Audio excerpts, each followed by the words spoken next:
Okay, in this video we're going to modify a dual turntable that has the troublesome SM840 motor. Now the SM840 motor is one that sometimes starts up at double speed. Actually, it'll usually start at double speed unless you stop it and start it up again. So there's a little modification board which limits the current getting to the motor during the initial startup phase and then gives it full power once it gets up to speed. And we're going to put that in and fix another problem that I found while I had it apart. Let's check it out. This is a dual 510. It has the SM840, the bad motor, that has a tendency to start up at double speed. And there's a little kit that's been floating around. So we're going to put this kit on this one. And what this does is it puts the motor under a different load as it's starting to allow it to spin up to a slower speed and then kicks out after it gets going. It's a pretty simple kit to install. All comes heat shrinked.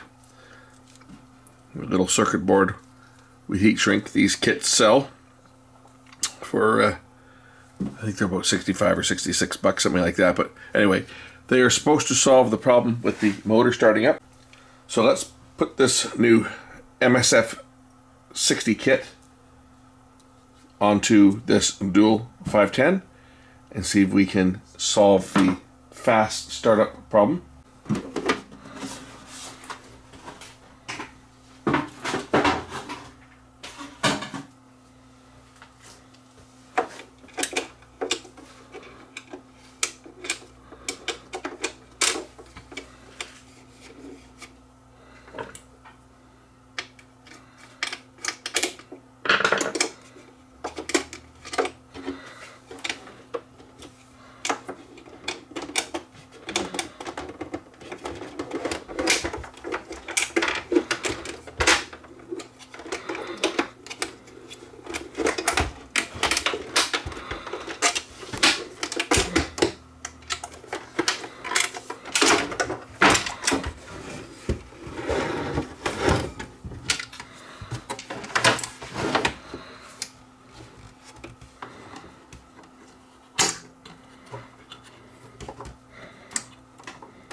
Okay, I'm going to turn the unit over and have it hanging off the bench with the tone arm off the front of the bench so it doesn't get damaged in any way.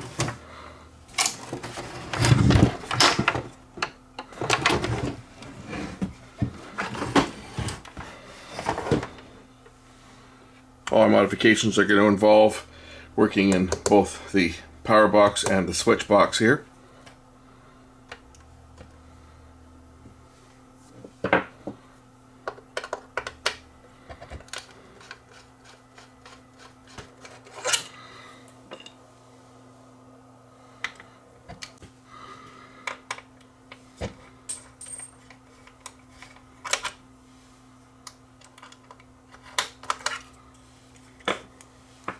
So we'll mount the motor, mount the kit. This is double-sided tape to attach it. We'll attach it like right over here beside the motor.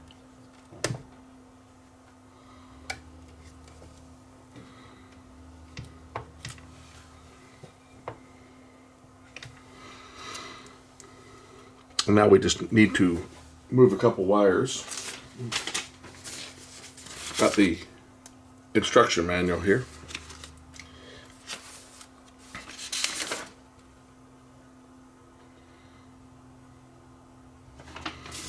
So what we need to do is we need to remove the blue wire between post 4 of the connection block and post 2 of the switch.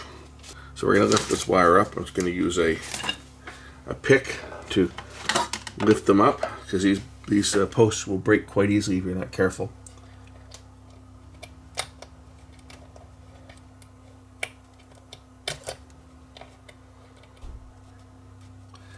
So there's the yellow wire.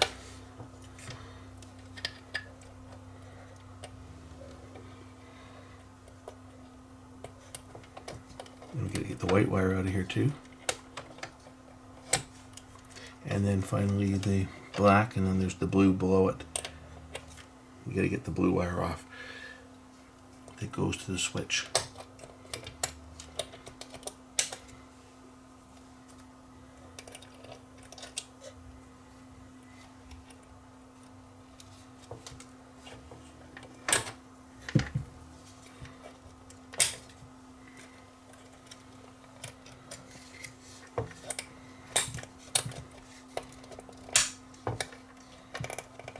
There's the black wire. That's for the neon light, right? And then finally the blue wire. We got to get that out of here. There's the blue wire that we're going to be removing. We're going to take this wire out, and we can put the other wires back onto the post as they go back there where they were.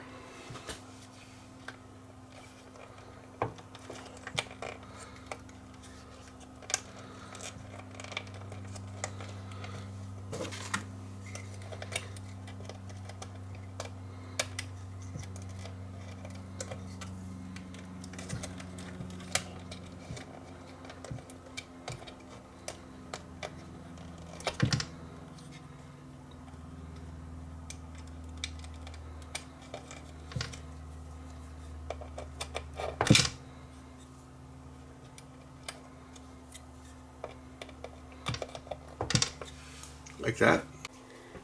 Okay, once we've removed the blue wire from pin number 4, push the other wires back down that we removed, and remove the blue wire from the switch.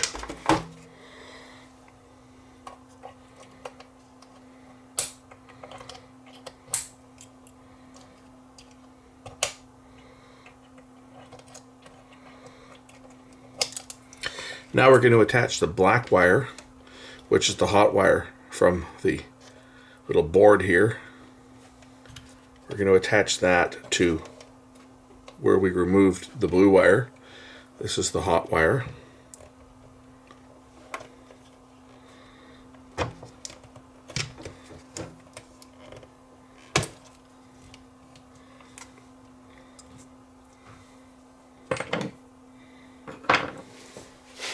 We're going to solder it in place.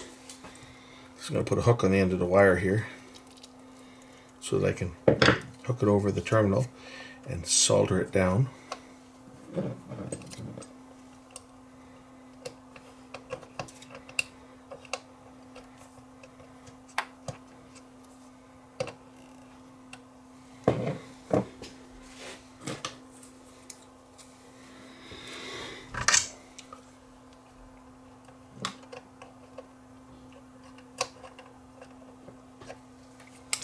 Well, I would be soldering it down if my iron was working, but it looks like my iron is packing it in. That's not hot. That's dead cold. I think the cable is broken on my iron. I'm going to have to get a new soldering iron, or replace the iron, or maybe fix the cable if it's possible. Must be broken right in here somewhere. That'll be the next video.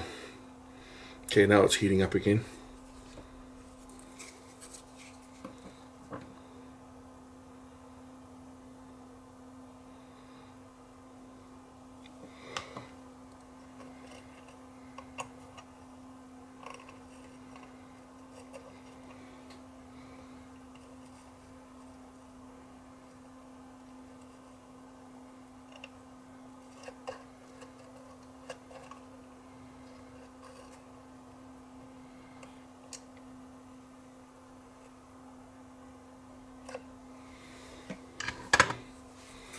Okay, that wire's done. The next wire we solder down is the motor wire, which is the green wire, and then the other one is the white wire is the neutral. Okay, the green wire goes to the motor terminal, which is right here. It's the same as this one here, right? This is it here. So we'll solder this one on to this terminal.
And then the white wire goes over to the neutral over here.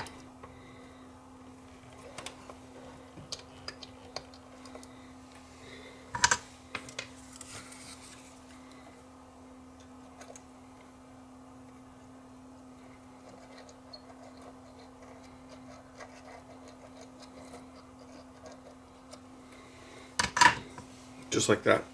Replace the covers for the KS4, which is the switch block, and the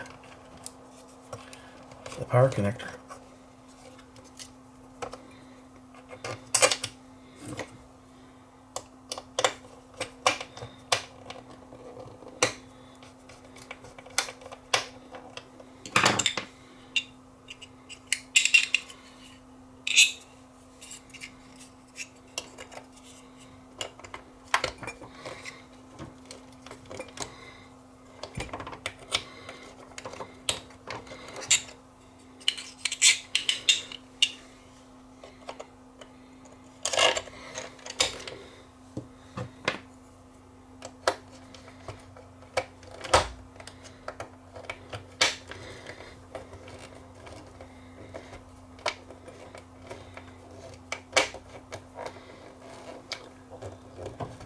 And that should complete modification.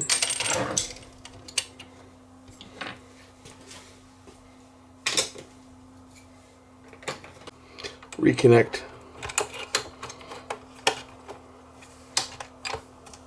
the wires.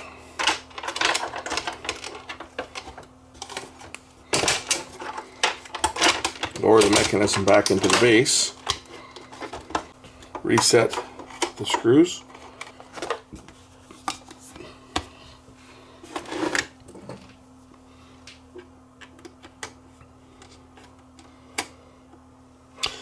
Okay, unit should be ready to test it now, see if it comes up to speed. I don't have a cartridge for this. The fellow that brought me this didn't bring me a cartridge.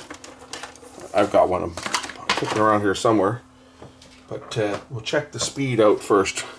See how it starts up.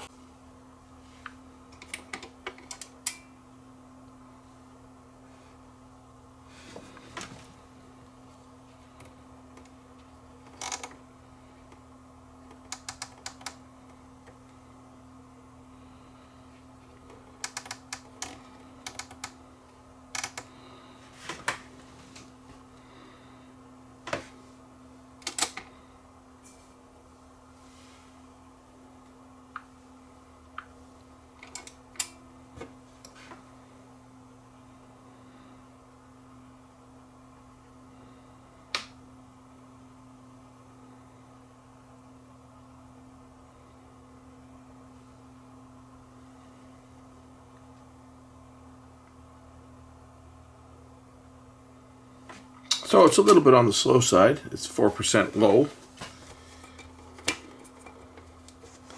Let's see whether we can adjust that or not. It seemed like the little adjustment was either stuck, or we can turn this slightly by hand and do it again.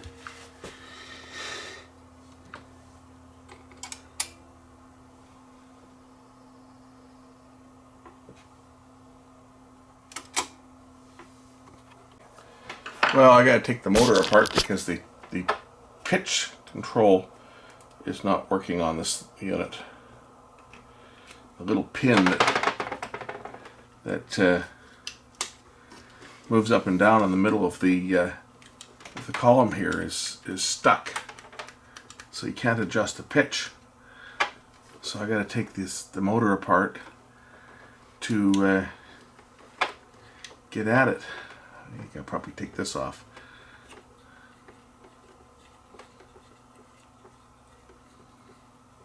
I gotta get at the actual spindle. So that has to come off. So I took the bearing cap off, but I don't think I gotta take it that far apart. Put this back on.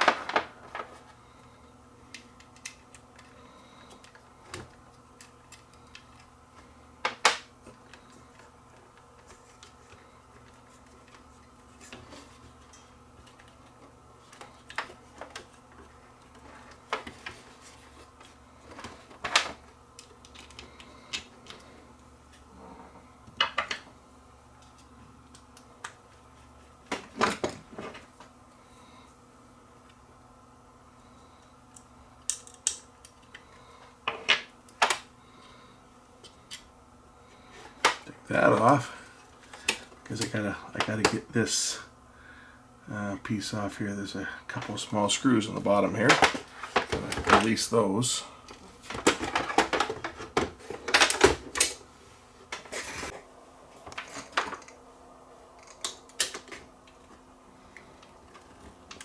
Get the pulley off of here so I can fix it, but it's really on tight. I've got the screws loose, but the pulley still does not want to lift off very easily. Man, that's on there tight. There we go.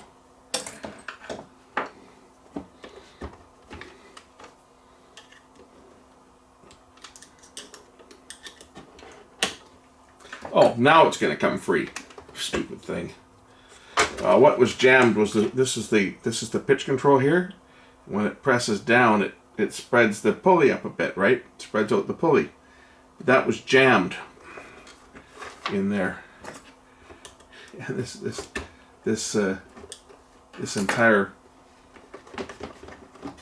spindle is stuck on the motor. Now this thing's free though, so I may not have to remove it after all. It was just this collar was jammed on the shaft.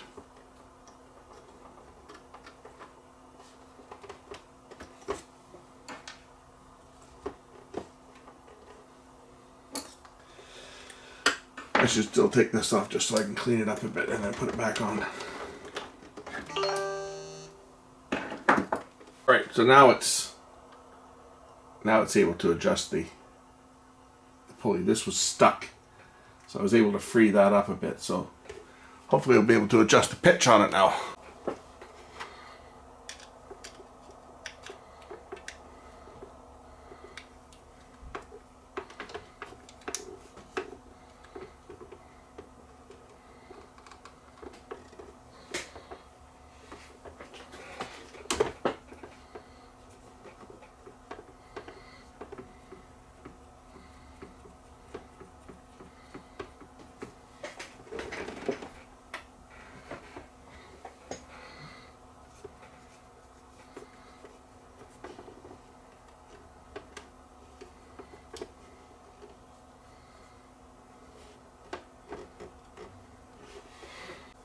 Okay, springs back on. There, now that adjusts, you can see it. Now it's adjusting it. Okay, so that's why it wasn't working, because it was jammed before. So now I can place the motor and the belt back around here for the pitch control. And pop the motor back in to the chassis. I'm going to put the screws back in to hold the motor in place.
Oh.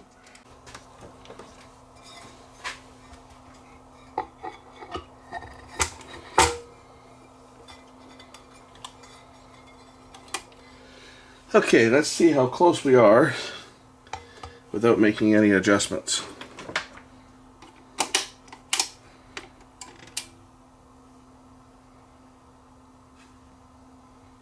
Not bad. I think we can do better. I just got to adjust the turn the main screw down just a bit here. I think that's a 1/4 inch on this one actually. I have a 1/4 inch nut driver that might fit a bit better. Maybe not.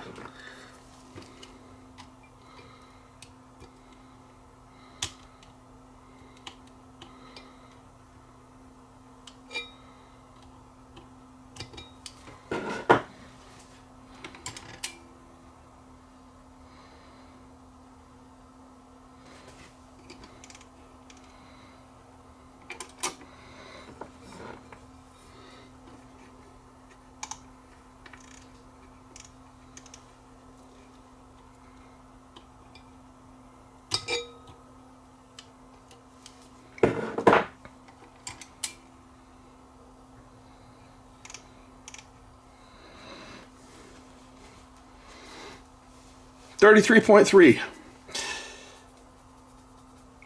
That is pretty damn close.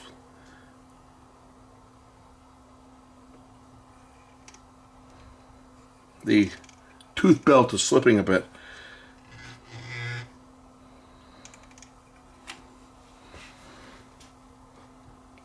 But that doesn't matter, I'm right on.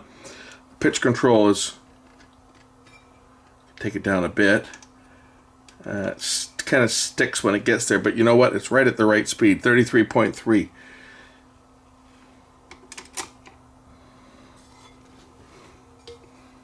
I don't know if I've been able to get that any. I'm close. I'm so close. I'm not even going to bother.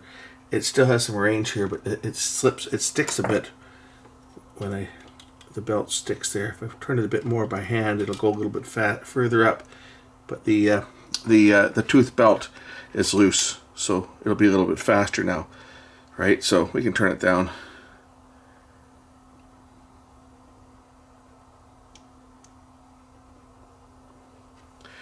It's just what's happening here is this tooth belt is worn. If we look down here, it slips. I can turn it that way, but it kind of sticks there. If I turn it up a little bit higher by hand, now my speed's a little bit faster. But I can turn it down, but that's okay, because really all that matters is that we get this thing to 33.3 and it stays there. There you go, 33.3. And I go dig up a cartridge. I gotta go rob it from my daughter's unit, if she's got one the same as this. I'll go grab a cartridge, I'll make sure it plays. I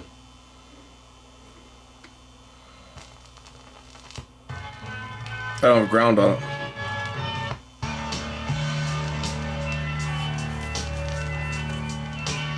I was wondering why I only had sound out of one channel. Well, I guess when I took it apart, there's a cheap cord that was on there. The pin broke off of it, so another patch cord. The nice thing about these ones is they just plug in a new patch cord. And this one now should work. Both channels. Good thing I had a cartridge for testing, right? The guy brought it to me, forgot to bring his cartridge, so. Okay. Take 2.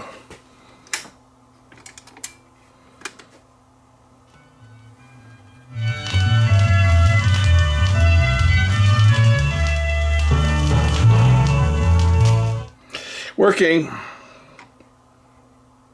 Make sure it picks up at the end. It's humming because I don't have the ground wire hooked up. Hook up the ground wire and the humming will stop. Ground wire hooked up now.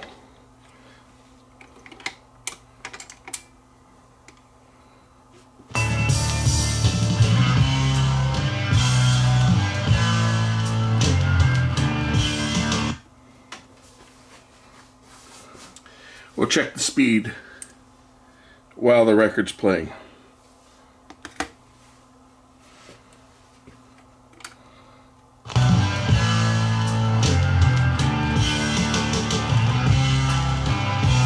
Pretty darn close. Close enough for me. I'm sure it's more than close enough for the guy that owns it. Okay, so that's how to mod one of these troublesome SM840 motors. Might even put the guy, if the guy wants me to give him I'll tell you what, the guy wants me to plug his website where you can get these things, I'll gladly plug his website if he becomes a member of my channel and makes a small contribution. How does that sound? Because I know that people with these dual turntables with this SM840 motor, it's been a problem. Not all of them, but most of them will start at the incorrect speed, at least a good portion of the time. And well, that's been an ongoing issue here. We want to take this, get the make it exactly centered so we can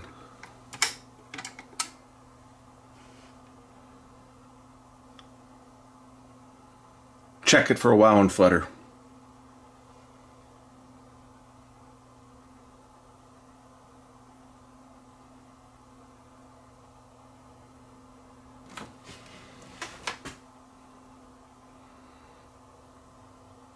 So 33.35 was its average speed, and the wow was 0.25%. Speed fluctuation went from 33.25 to 33.41 with an average of 33.35. We look at it on the graph, there's kind of what it was doing. I mean, it's never ever going to be perfect unless you're running a direct drive turntable. Direct drive turntables are a little bit more accurate.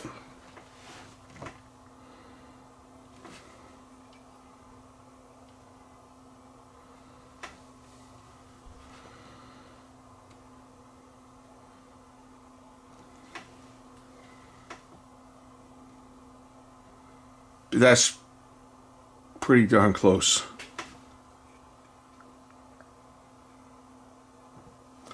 For a turntable as old as this unit, that's more than acceptable. Better not forget to take my cartridge back. That's it for this one. Thanks for watching. We'll catch you later on the next one. Bye.